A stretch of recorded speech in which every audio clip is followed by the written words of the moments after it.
Well, nakaraan na nga ang birthday ni Josh pero i-share lang din natin ang ibinahagi ni Evening Lane kung saan ipinakita niya ang pagbati ng Indonesia sa SB19 Pop King. Nakalagay po doon sa napakalaking telebisyon sa highway sa Indonesia. Say ni Evening Lane, I know tapos na ang birthday ni Josh but let's show our love and support to 18 Indonesia for making this birthday project for him. Heart nyo na sa X. Grabe naman talaga po ang effort. Nakalagay ito ay Graha Mandiri. Wow! Samantala, panibago na naman pong voting ngayon at nananawagan nga po ang Facebook na SB19 Voting Squad. Tinatawagan niya ang lahat ng mga Gen Z. Let's make some noise and put SB19 where they belong on top. Vote SB19 for Z-influential P-pop group and music artists.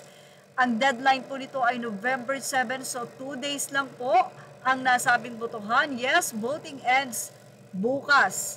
So bukas na nga tama, November 7, kung may award sa best last minutes votes, 18 panalo agad. So how to vote, go to, ayan po ang nasabing link, select SB19 2 categories, influential P-pop group, influential music artist, scroll down and fill in form, email, age, birthday, city, age and birthday should match, read and agree to terms and condition, 5 submit.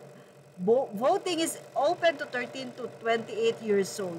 1 email per device and IP address is counted as a valid vote.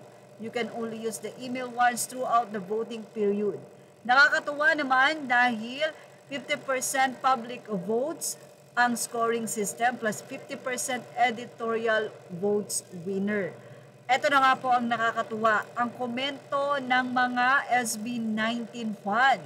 Akala ko calling all gurang biro ng isa. Bakit ako nag-vote? 50 na ako. Nag-vote ako kahit nasa 29 na ako. Para sa naman to? 20 plus pa lang ako, pero is it worth? Tanong pa nila. At sabi nila, hala yung page, lagpas na ang pa-age, lagpas na ang person. So, hindi na ako pwede. Yan po ang reklamo ng ibang 18. Hindi na po sila pwede. At syempre dahil ito po ay 13 to 28 lang, so yun lang pong mga 18 na gano'n ng edad ang pwedeng magboto. So para lang pong mga SK. Samantala, viral na nga ang nasabing e-try karaoke ng SB19 sa LA. Isang vlog ito ng e-try karaoke sa LA kung saan ay babayaran ka ng $20 para kumanta at maglibot habang kumakanta sa around LA. Ang nasabing post na ito ng e-try karaoke ay 10 hours ago SB19 in the streets of LA. Nagkaroon na po ito ng 180,000 likes or reactions, 6.6 thousand comment, and 24 shares. Sa katunayan ay agad-agad na nag-viral ang nasabing SB19 vlog na ito ng e-try karaoke. Marami naman ang nakapansin sa nasabing hair ng girl na hindi man lang daw pinoni. At ang nasabing mukha ni Pinunong Pablo ay natutusok na ng nasabing hair. But anyway, ayon po sa mga komento ng mga fans, syempre, dinumog ito ng 18 at say nila, lip sync ba ito? Hindi po dahil mukhang live talaga ito at syempre, ang boses nila ay hindi nagbago.